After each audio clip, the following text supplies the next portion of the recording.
Good evening, everybody. Welcome. We are live from Books and Books here in Coral Gables, Florida.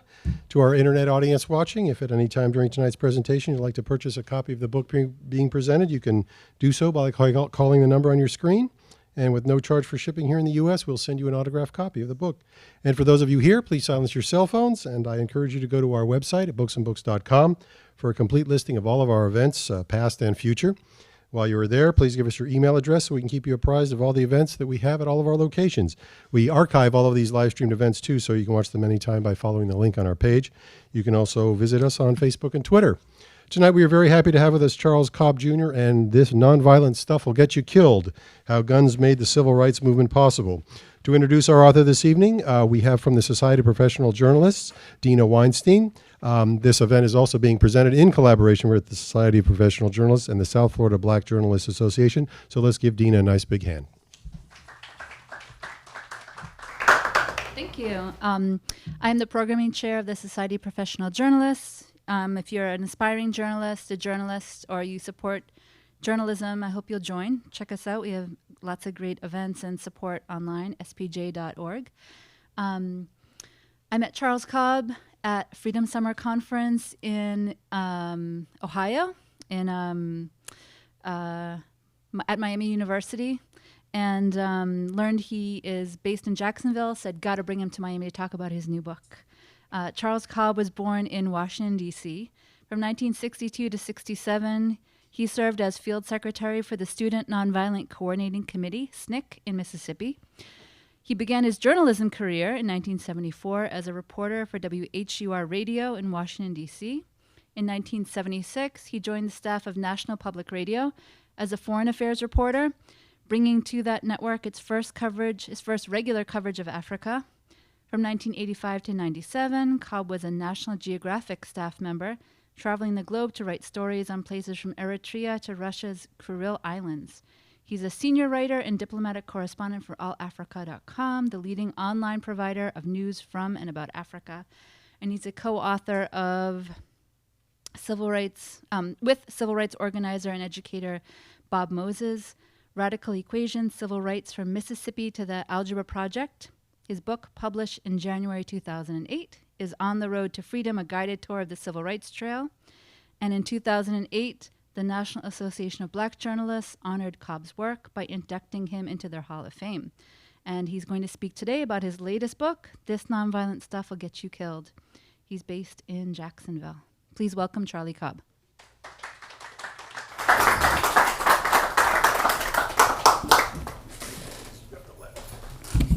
Okay. Thank you, Dina, and thanks to the folks at Books and Books for inviting me here to talk about the book. This book, firstly, is more than a book about guns, and I'll get into that. There's not nearly enough time in the hour, or really, if you're talking about me speaking, in the 20 or 25 minutes of me speaking, to probe in great depth all the territory, all the terrain that the book covers. So I want to begin with a commercial. If you have a pen or good memory, you should write down one, that's the spelling it out, O-N-E, onevotesnic.org. That's a website that we being a group of us who have incorporated as the SNCC Legacy Project, did in collaboration with Duke University. It was a pilot project that aimed to present in a different kind of way SNCC's work around the struggle for voting rights. And we launched it, we began this work in September, and the site launched March 2nd. I should also say, by way of announcement, that Duke, both anticipating that it would be pleased with this project, as I said, it was a pilot project, anticipating that it would be pleased with this project, and finding itself pleased with this project, has secured a grant from the Mellon Foundation for $604,000 to continue this project over the next 3 years and broadening it somewhat. It's still a collaboration between the SNCC Legacy Project and Duke University, but broadening the look at SNCC's work in other areas, as well as voter registration.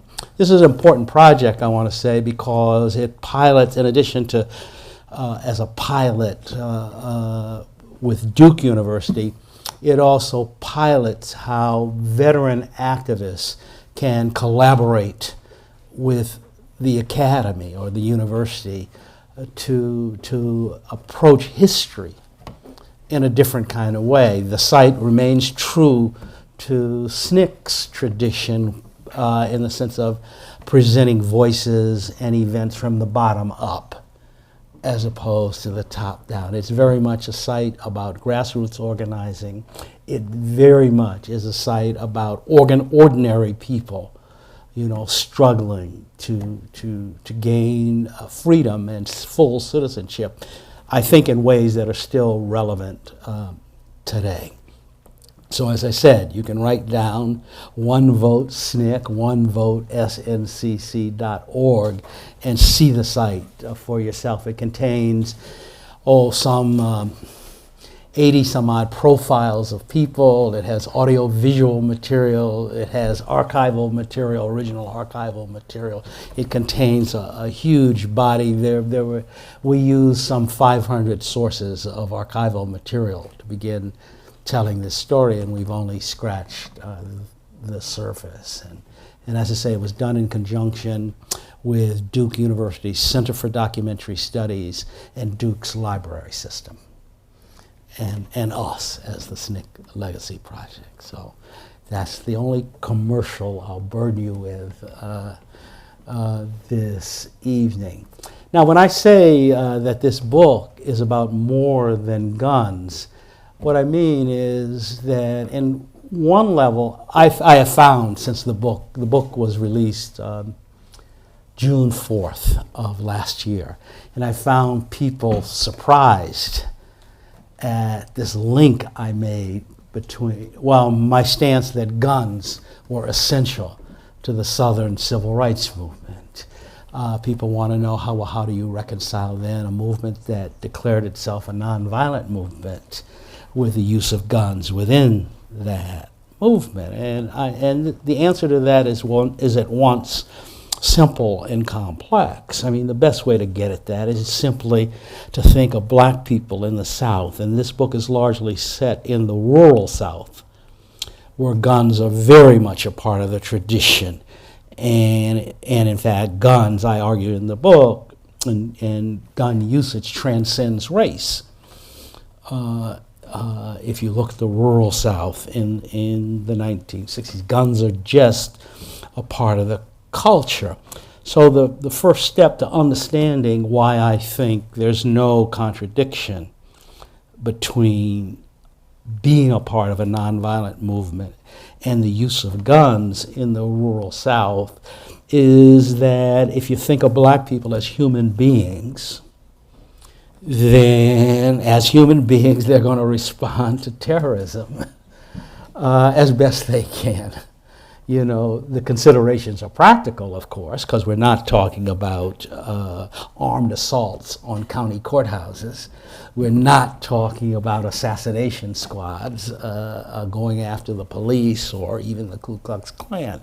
We're simply talking about self-defense, and in a society in which guns are part of the culture, guns are going to be used by people in various kinds of ways.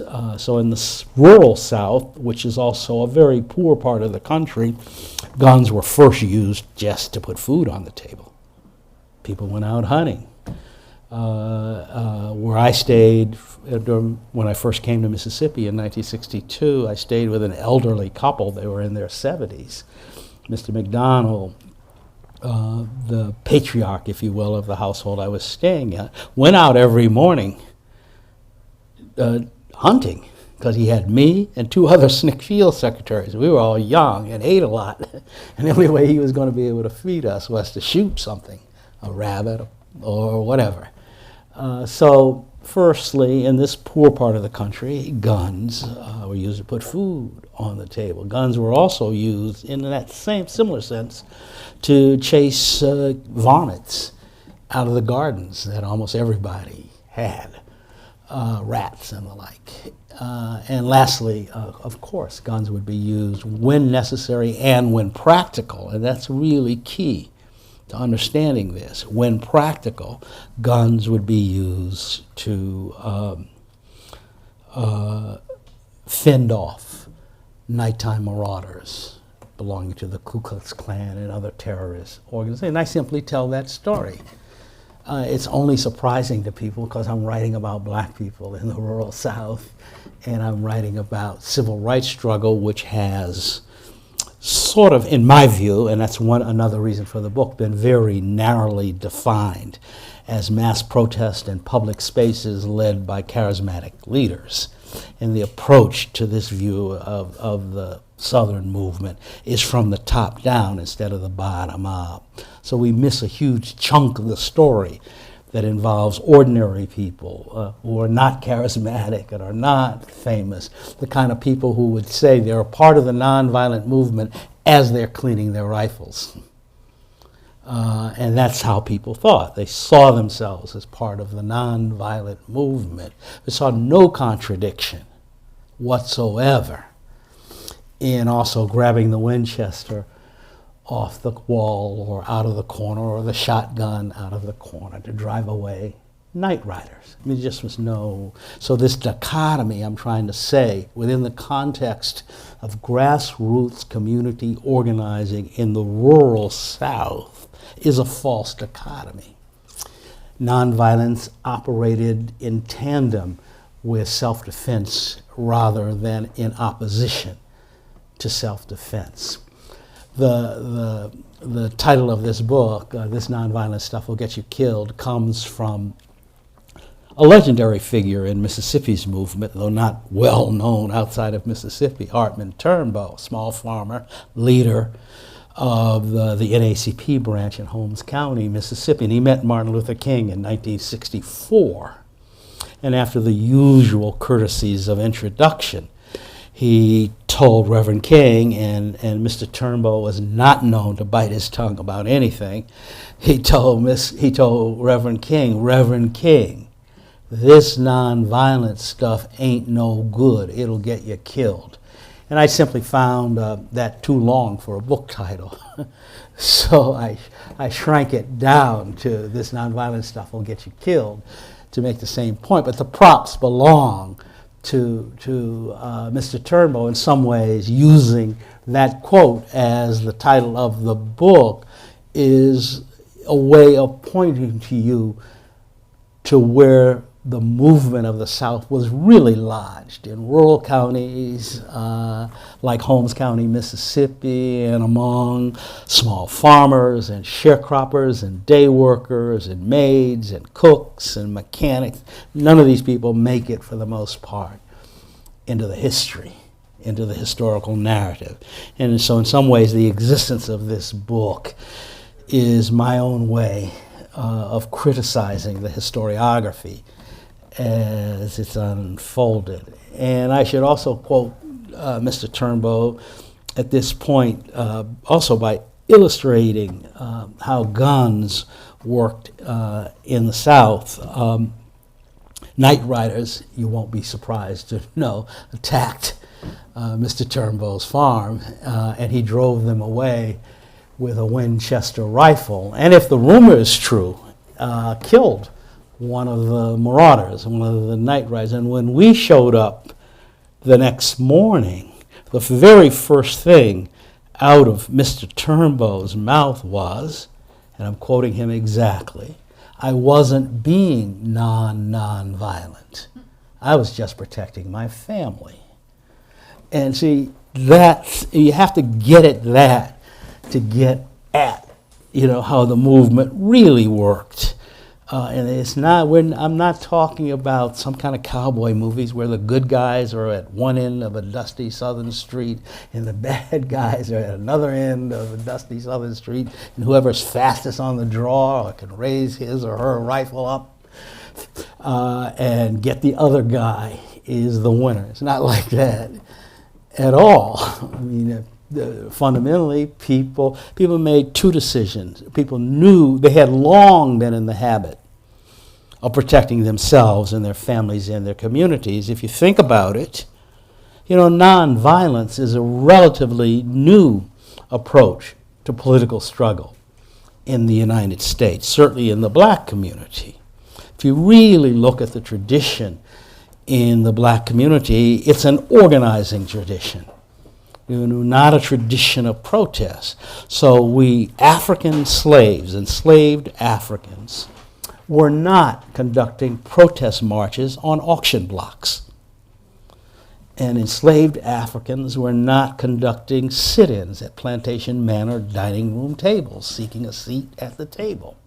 What were they doing? Well, they were organizing something, a way to escape, sabotage, rebellion, schools, because education was outlawed among African slaves. There's a whole range of organizing efforts that really reflect an organizing tradition.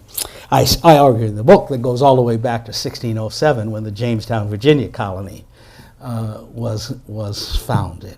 And weapons were just a part of that. If you're a slave in revolt, you're going to have something, a machete, a musket, or something. So what we were doing in the 1960s is simply a continuation. Whether you talk about nonviolence or whether you talk about self-defense, what you really need to understand is that what was unfolding in the 1960s was a continuation of a very, very old tradition of community organizing at the grassroots. And it's much more important than in my view, and I'm prejudiced because I was a grassroots organizer in rural Mississippi. Much more significant, much more important than, say, mass protests in public spaces led by charismatic leaders, which is not to minimize the importance of such protests. Selma, I guess everybody's talking about Selma since this movie came out, and I'm for that, even though it doesn't get the facts right.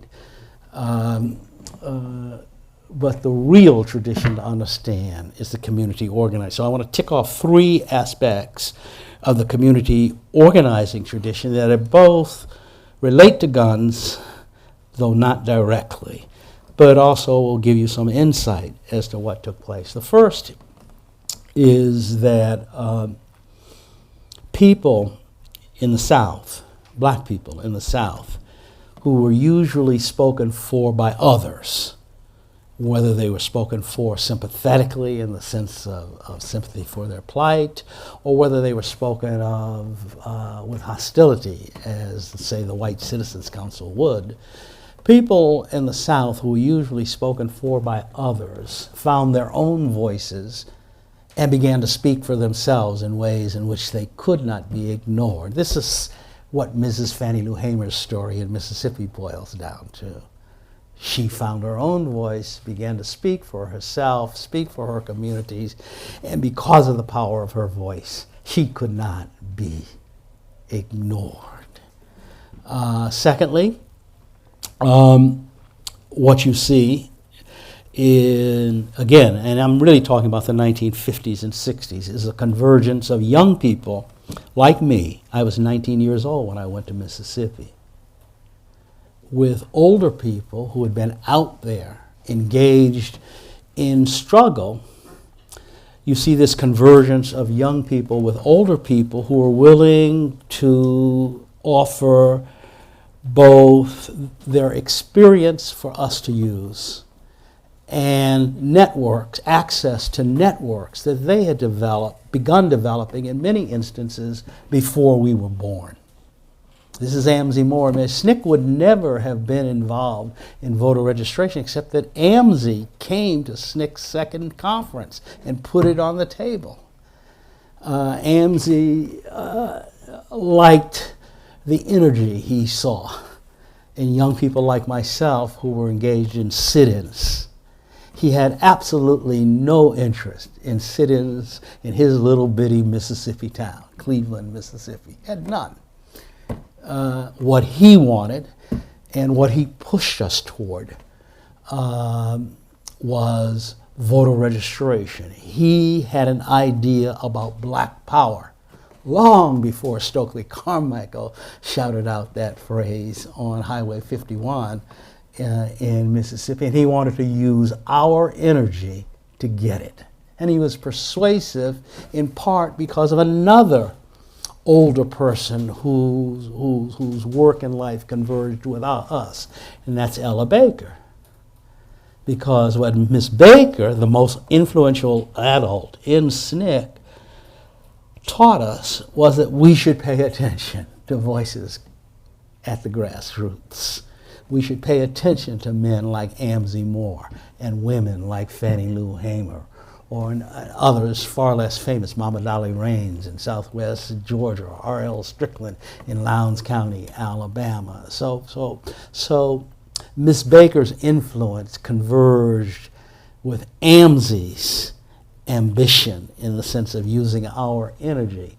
And this convergence resulted in SNCC, the Student Nonviolent Coordinating Committee, evolving from an organization of protesters to an organization of organizers.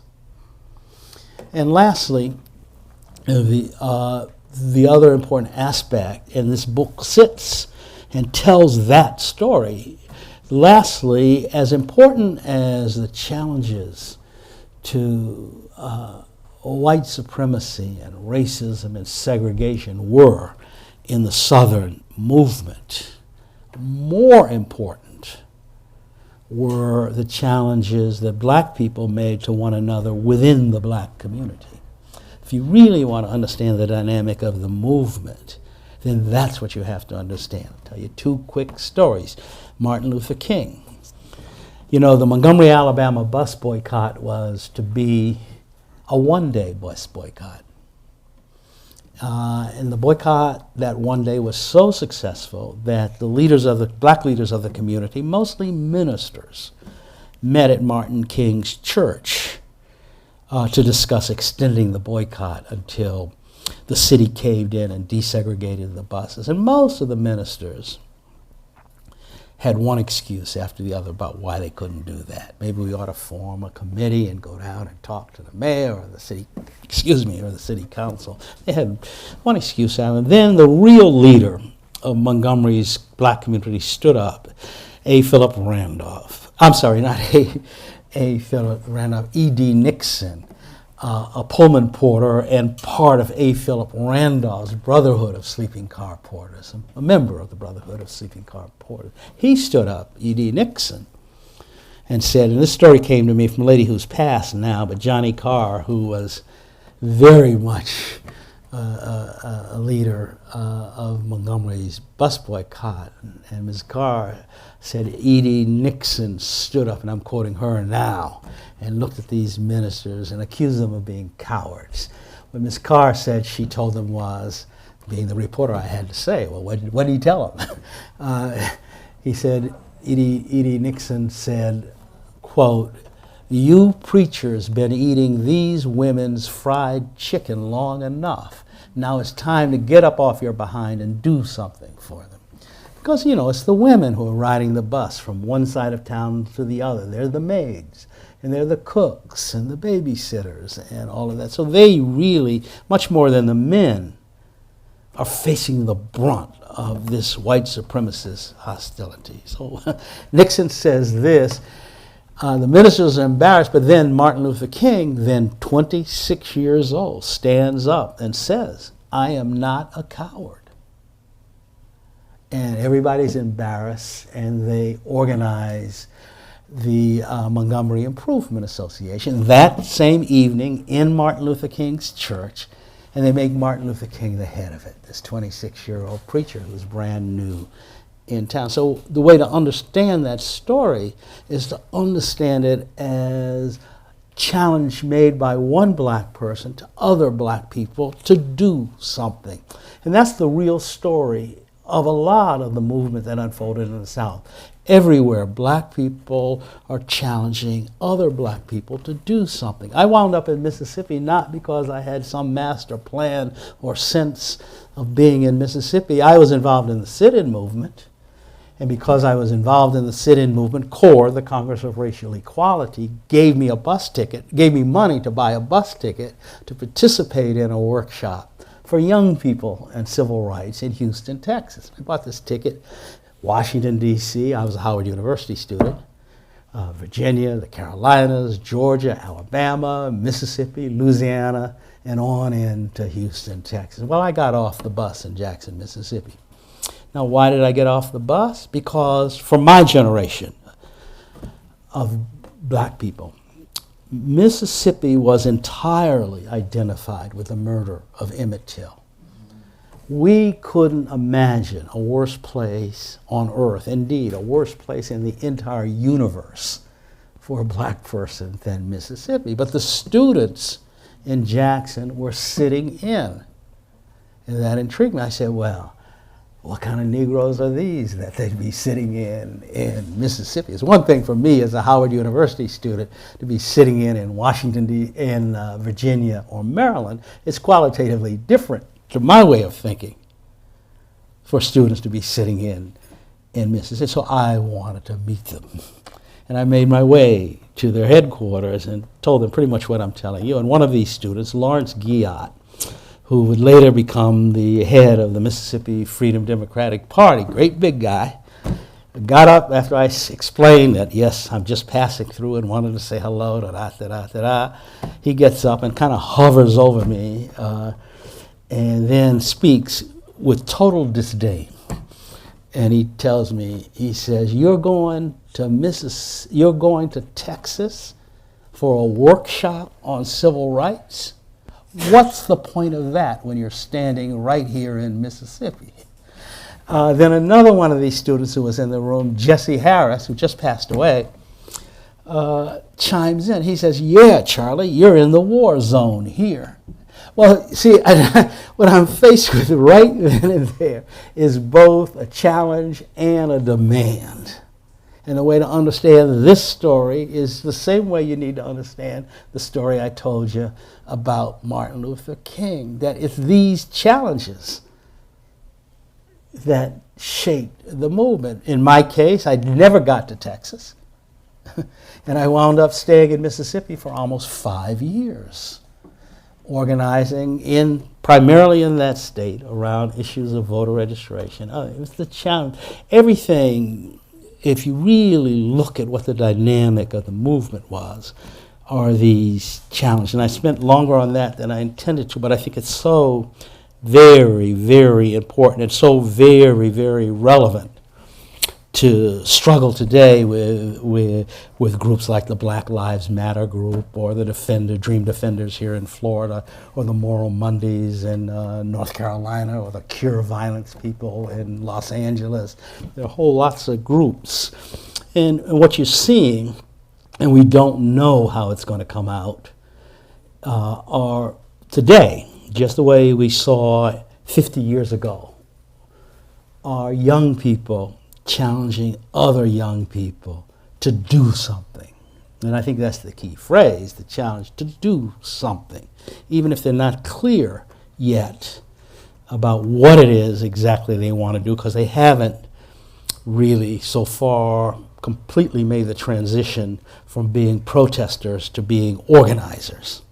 But that discussion is underway. And that discussion is fundamentally a discussion about doing something, about challenging themselves and challenging other young people. Now, to get back after that long diversion from the course of my intended comments, to get back, to guns, in many ways, that's how the gun story evolved. You know, it's interesting.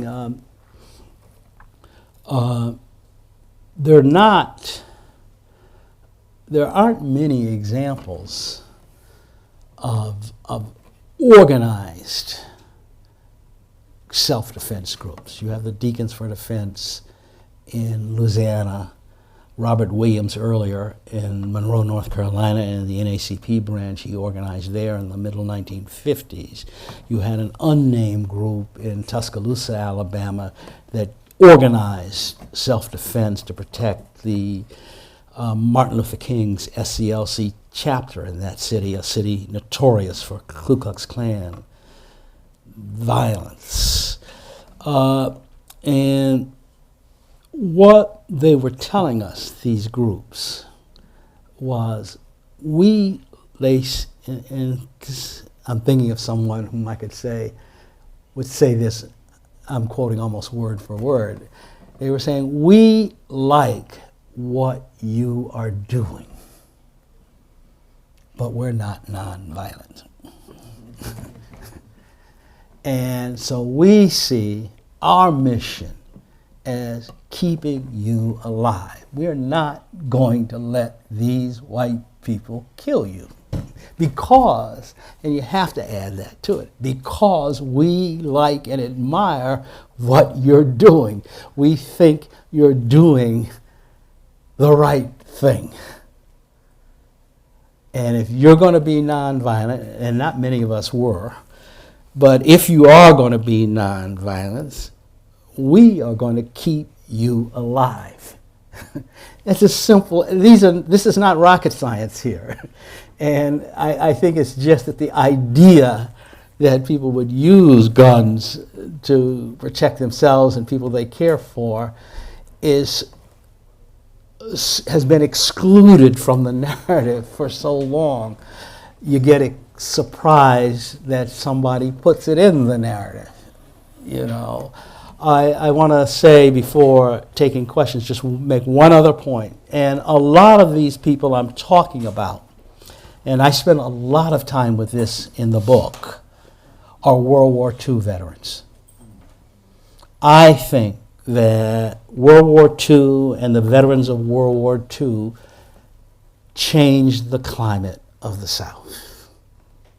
Almost all of these strong guys, and there's a whole nother story about the women, which I also tell in the book, but a lot of these strong guys had been soldiers overseas, fighting Nazis or fighting Japanese fascists or Italian fascists. And they came back home disinclined to easily accept white supremacy. And some of them became leaders of the NACP. A lot of them didn't, but they were the ones that drove us around with the rifles in the back of the truck and the pistols in the glove compartment. And were determined that we should stay alive.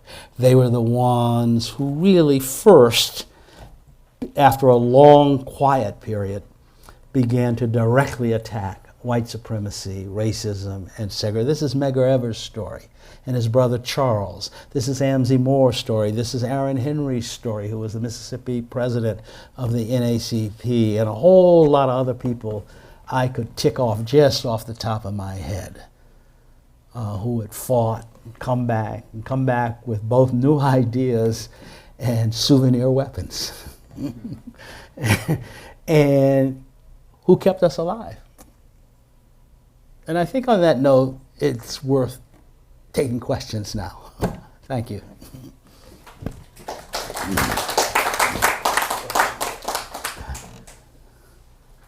Yes.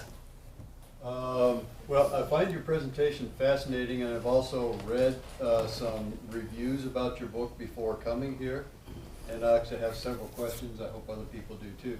But I wonder if you could elaborate a little bit more about the role of some of these either self-defense groups, whether they were organized or not, or simply people in the community who were saying, we're going to keep you alive. And you know, in your last couple minutes, you described a little bit about what they did and how they did it. Could you speak more to that? Yeah, it's both. I mean, one, you had communities. In fact, you had individuals, small farmers and the like, more than you had organized groups who provided self-defense. You're staying with a family on a farm or someplace like that. I never stayed with a family that didn't have weapons in the house. I just never did. I mean, there was always a shotgun around. If you stayed with M.Z. Moore, he was going to put a 45 on the night table next to the bed. You know, Hollis Watkins, who is another really important, legendary figure in SNCC's organizing movement, a SNCC field secretary, told me, you know, he was staying with this farm family in Holmes County, Mississippi, and he realized after a few days that they were staying up all night, taking turns protecting him, and then going out all day to work in the fields because they were farmers. So he said, I volunteered to take a shift. And Hollis grew up in a little tiny hamlet called Chisholm Mission in southwest Mississippi. It's named for an AME church. And he knew how to, his father, as Hollis would boast, you know, Hollis said he could put out a match with his .22. But he had grown up with guns, so he said, I'll take a shift, and the farmer offered him 3 weapons, a 30-06, a Winchester, and I forget the third weapon, and asked him if he could use them. Hollis said, yeah, I know how to use them. Farmer says, well, will you use them? Hollis said, well, I will if I have to. And he said he told Jim Foreman, who was the executive director of SNCC, this a few days later, and Jim said, well, you can't do that, Hollis. And Hollis said, I asked Hollis, well, what was your response to what Jim said? And Hollis said, I told Jim I'm already doing it. And I think there are a lot of stories like that. I mean, you're not going to find them if you're in the academy doing a paper on guns, and you're going to encounter a field report from a SNCC field secretary talking about toting a pistol or something. But in the oral tradition and the stories that go back and forth between people, and well, we know a lot of these stories, and I tell a few of them in the book. When it comes to organized groups, say, I mean, the classic example, the Deacons for Defense and Justice, which worked in tandem with CORE, the Congress of Racial Equality. CORE had begun organizing in 1963 in northern Louisiana, which is where a lot of CORE's organizing activity to. And North Louisiana is just like Mississippi. You put a circle around North Louisiana and Mississippi, it's the same place. I mean, except that they're what we would call counties in Mississippi, they would call parishes. Other than that, it's the same business with the Ku Klux Klan, the same violent surrounding efforts to register to vote. And the way the Deacons emerged was, at first, it was just local guys, a mix of World War II veterans and Korean War veterans, who decided to protect the CORE workers who were getting brutalized. And what they would do is, whenever the CORE people brought somebody to the county courthouse, they would stand on the corner observing. Now, they weren't openly carrying weapons at this point. You could kind of assume that weapons were nearby, but they weren't like, say, the Black Panther Party in Oakland, you know, showing up at Sacramento with bandoliers and leather jackets and all. They weren't doing. They were just kind of tough guys standing around on the corners as the CORE people brought people to register to vote, and it kind of kept, you know, assaults on CORE people down, or they would sit on the porches of houses where the CORE workers were staying.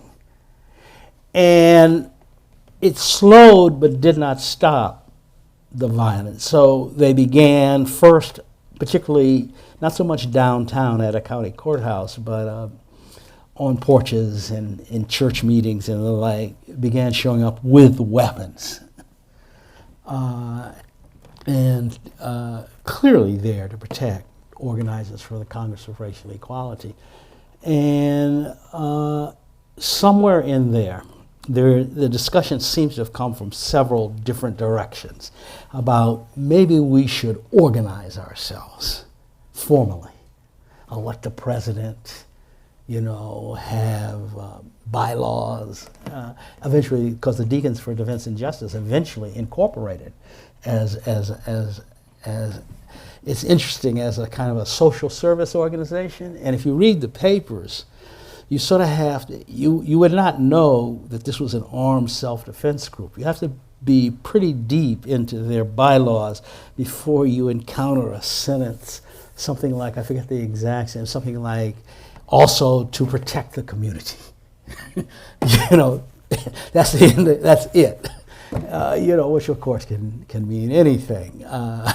But they eventually incorporate, they eventually become, I think how big they were is a little bit exaggerated. And I think the Deacons did that partly just to inflate how threatening they were. Still, they were significant, certainly in North Louisiana and in the southeast, Jonesboro, where they first grouped as the Deacons for Defense. People say they chose the name Deacons. Again, it's less threatening. The Deacons for Defense and Justice. Though Dave Dennis of CORE says, to when I asked him about it, because Dave is from Louisiana and worked there, said he thought that also maybe many of these men were deacons in their church. One of the founders of the Deacons for Defense and Justice, Frederick Douglass Kirkpatrick, eventually became a folk singer. And I encountered an album that he and Pete Seeger made. And one of the songs on the album is The Deacons. And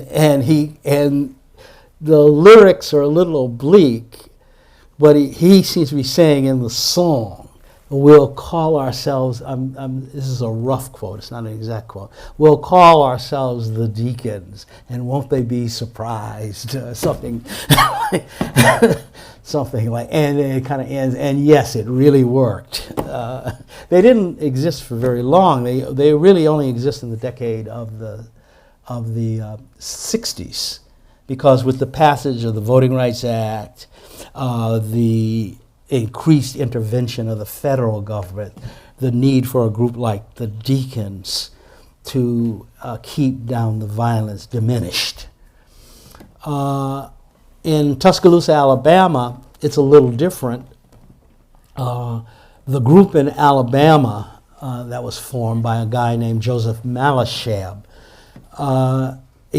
came into existence to protect Martin Luther King's branch of the Southern Christian leadership, which was headed by a young minister who had been mentored by King in Montgomery, Alabama. He was a devout believer in nonviolence. He even spoke like Martin Luther King, I mean, King was just his great hero. And what's really interesting is his wife was exactly the opposite. She was tough and didn't take too much off of anybody. They never had a name. They were more secret than the Deacons. They saw their mission as protecting these nonviolent protesters, and it was a protest movement. CORE was involved in voter registration in Louisiana. In Tuscaloosa, Alabama, they were really had a protest movement attacking segregation in public accommodation. So there were marches and that sort of thing. And this group decided to keep these people alive. And they felt they had to be secret. And they limited the membership to 50 guys. And they had to be non-drinkers. And they had to be married. And they had to have experienced combat in either World War II or the Korean War. I mean, they were very... It's odd in the sense that in a town like where this is taking place, Tuscaloosa, Alabama, everybody would know that this group existed. It's not like you can keep a group like that secret. But they had these very strict rules. They felt somebody who drank was inclined to talk too much.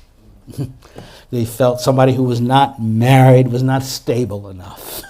This was their attitude. And again, Tuscaloosa desegregated in less than a year. And the Klan tried once or twice to attack the community, and these guys went into gear and drove them away, and that ended Klan attacks in the black community in Tuscaloosa, Alabama.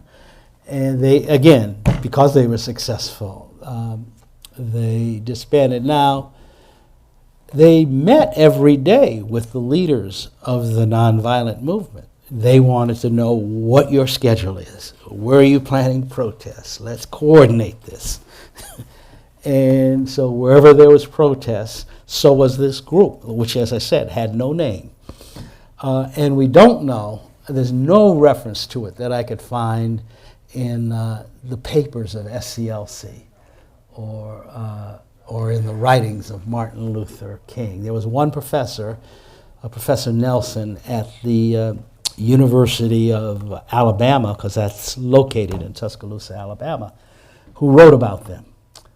And he used pseudonyms. You have to kind of decipher who he's talking about, because he used pseudonyms for the group and the leadership and all of that. But it's possible to piece it together. And they were willing to talk to him. Those were the conditions under which they were willing to talk to him about what they were about. This group also, in addition to protecting Martin Luther King's Southern Christian Leadership Branch, also protected, kind of, because it's a university town, so it was a set of liberal white professors on campus. You know, there was a voters league, and there were things like that. And, you know, they also were under assault.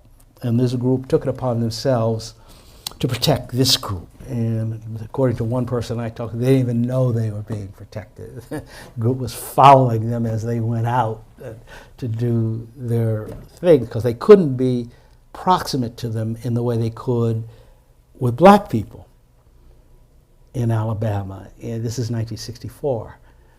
So they had to keep a certain distance from them while at the same time protecting them.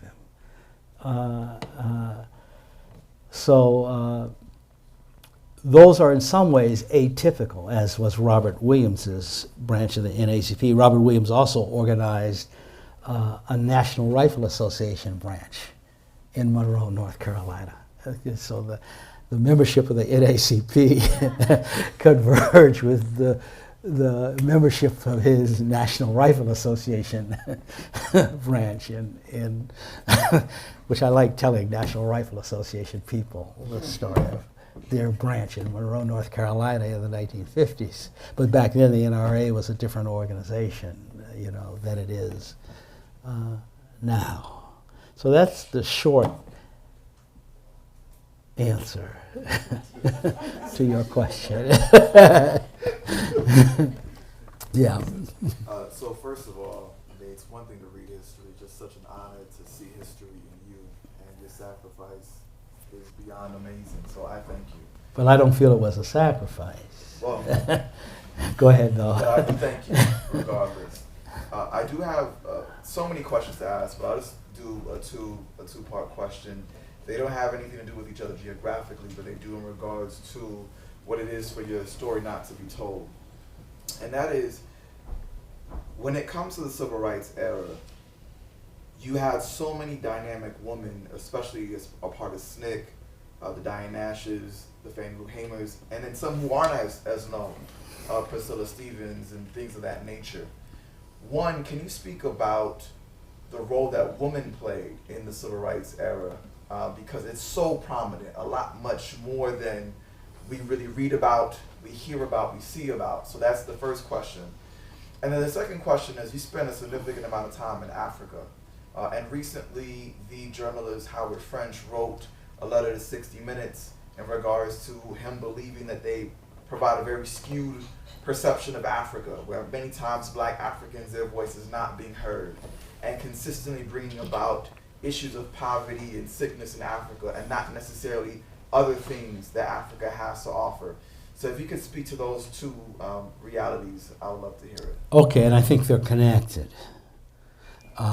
Firstly, you should know, though, I don't subscribe to this phrase or notion of civil rights era, because it's as if you had this particular era and nothing before it and nothing since it. You know, struggle for freedom and citizenship, as I always put it, has been continuous, as I said earlier this evening, since whenever the first Africans were offloaded onto American soil and sold into slavery. There's been struggle, and it's a fairly continuous struggle, although its shape and its dynamic can vary from time to time, because we're talking a period of hundreds of years.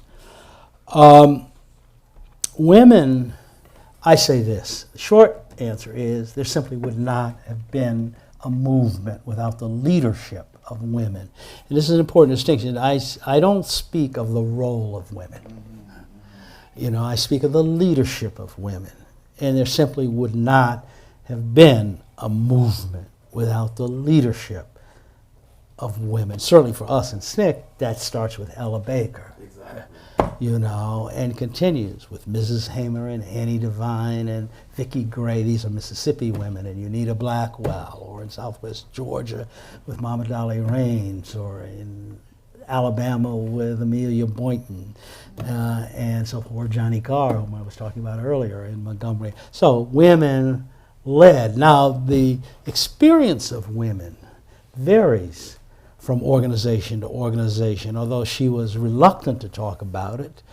Ella Baker, who, as you probably know, was director of branches for the NACP in the 1940s, was very frustrated with how she was treated now by the NACP. True. As director of branches, and she didn't. Miss Baker, and she was Miss Baker to us because she was 57 years old when we met her. Miss Baker was reluctant to speak critically of the civil rights establishment, although privately she could be quite harsh in her criticism. She felt that the NACP failed to take advantage of its strength, which was, she felt, at the grassroots and not in the New York office. And would eventually leave the NACP. And she had the same frustrations with SCLC, the Southern Christian Leadership Conference, because this organization of essentially Baptist preachers was very uncomfortable with women doing much more than having babies and preparing meals. And Miss Baker, an intelligent, strong, sometimes pushy woman with ideas of her own, made these men uncomfortable. And she has talked about this. Unfortunately, Miss Baker didn't write an awful lot. So if you weren't literally sitting at her feet listening to her or talking to her, there's a whole lot of her experience that you don't get. The SNCC was a little different. Obviously, we were products of our time. So if we had SNCC women like Judy Richardson here or somebody like that, they would have their critiques about, SNCC women in the Atlanta office had a sit-in in the office protesting that they were expected to take the notes at every meeting. So there are issues. But on the other hand, the women had far more latitude. We have, the most important person in SNCC of our generation was Ruby Doris Smith Robinson, who was the administrative secretary. That was the most important and most powerful person in SNCC, more so than Jim Foreman. So the women had a latitude in SNCC that they didn't have in SCLC, or they didn't have in other. Some of that is age. We are barely into our 20s, and the SCLC people and the NAC people are, in their 30s and 40s, and so there's that generational distinction that has to be made with regard to the attitude. And plus, the women who gravitated towards SNCC were tough. They weren't going to be pushed around by a bunch of guys. had, when I was in Mississippi in 1962, for half a second, we worried about having women on the project that we were opening up in the Delta. And the reason was we weren't sure how we would react seeing a woman attacked, and whether or not our reaction would be hurtful or helpful, And we made a distinction between how we would react. We saw some guy, SNCC field secretary, being beat up, and some girl, SNCC field secretary, beating up. One of the women, they didn't even debate it, they just came. Dory Ladner, and Emma Bell, and they just totally ignored this discussion entirely, and we weren't going to fight Dory Ladner or Emma Bell or Maddie Bivens and other women who were involved in this project on this kind of issue. Again, I think that's some respects generational. SNCC was unusual, I would argue, in the latitude that women had within the organization at every level. I know Stokely and SNCC get attacked for Stokely's infamous, the position of the woman is prone. But, everybody was drinking beer. Stokely was known for wisecracking. The women thought it was funny. We thought it was funny, and didn't think anything more about it until the women's movement, sort of began to beat up Stokely on this remark. If you want to get a good insight in that, you can read book 9, White Women in the Movement. I can't think of the name of it now. But women, I just don't think you would have had, in many instances, it was the women who made the initial breakthroughs. We couldn't meet in Woolville, Mississippi at the church till the women threatened the preacher and the deacons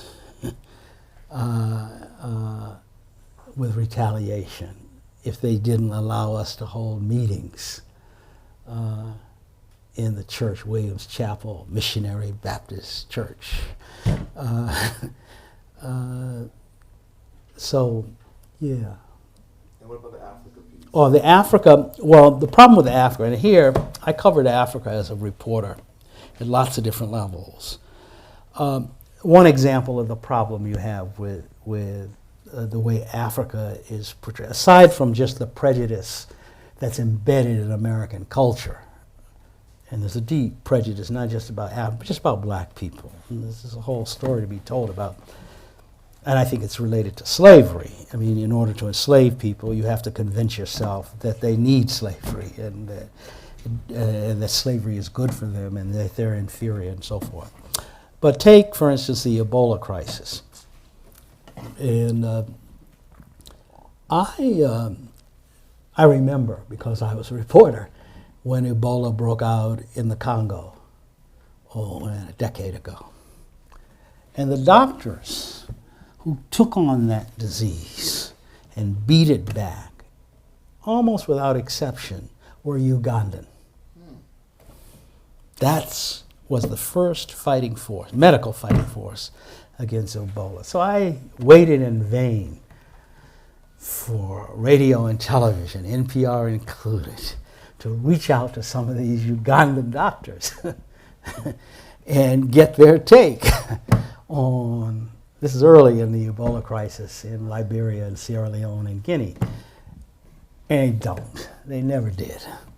And what I learned as a reporter is that news, as the public understands news and what's important in news, is shaped more by what's left out than any bias or prejudice that is put in. You can spot bias. You can spot prejudice. What you can't spot is something like this.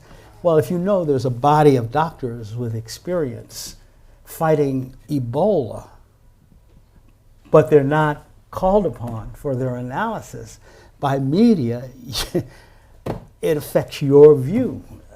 You can't take advantage of it. You see this over and over again with Africa. Huge chunks of Africa life is left out of media. It's not interesting. It's not newsworthy.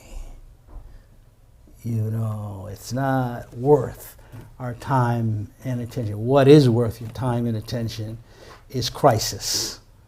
You know, whatever it is, civil war, famine, you know, whatever, natural disasters, catastrophe, etc.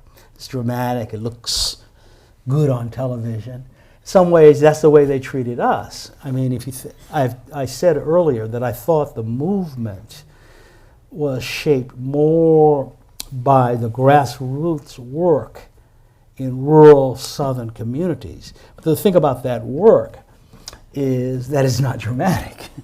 I mean, here's Charlie Cobb walking down some dusty road, sitting on somebody's front porch, trying to convince them to register to vote or trying to teach them how to fill out a voter registration. It's not particularly not when you have the other choice of police dogs and fire hoses and students sitting in the face of white mobs and all. You know which way media is going to go. So there's a whole chunk, just the way there is with Africa today, there's a whole chunk of movement struggle that never makes it into the pages of newspapers or never makes it into television. When they were searching for the bodies of Cheney, Goodman, and Schwerner, they came up with 5 other bodies in Mississippi rivers. That never made it, and it wasn't important. This drama, these 2 kids from New York and James Cheney, sort of peripherally, being murdered was what. And nobody raised this question, well, if we're coming up with other bodies, what does this mean? What is this telling us about this state? Because 2 of those students they found were wearing Corps T-shirts. And so it's what's left out is my big criticism of media, as a person who's spent most of his professional life in media. And I know how it works, you know, if somebody was reporting this meeting right here, I mean, they couldn't put down in a newspaper or magazine article every single word I've said. Well, who makes the choices then about what was important about what I said and what's unimportant? And you see this over and over again, particularly with black people.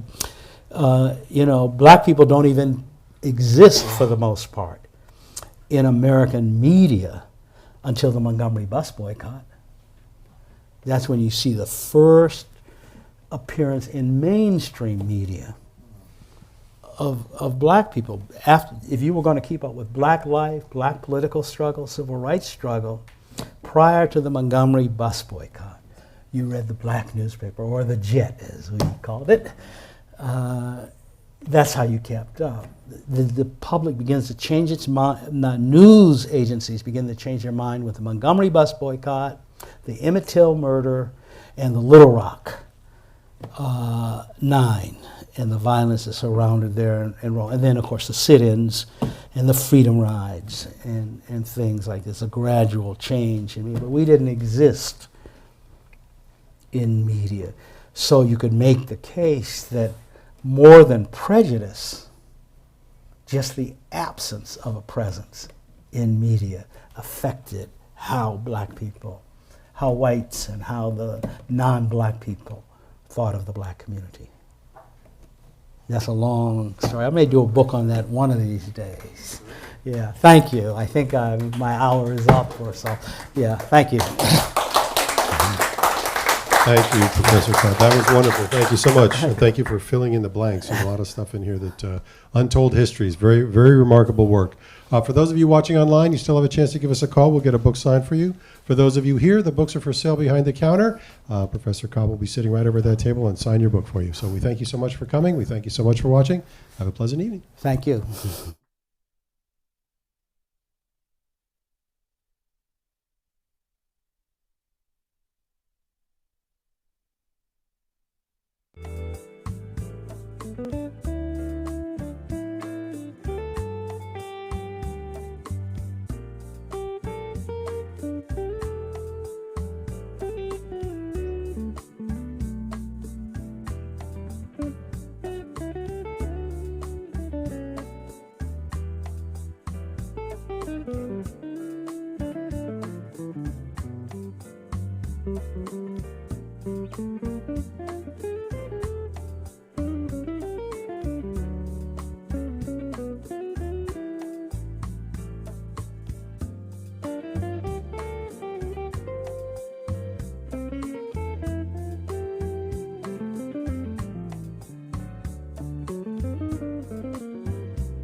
Thank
you.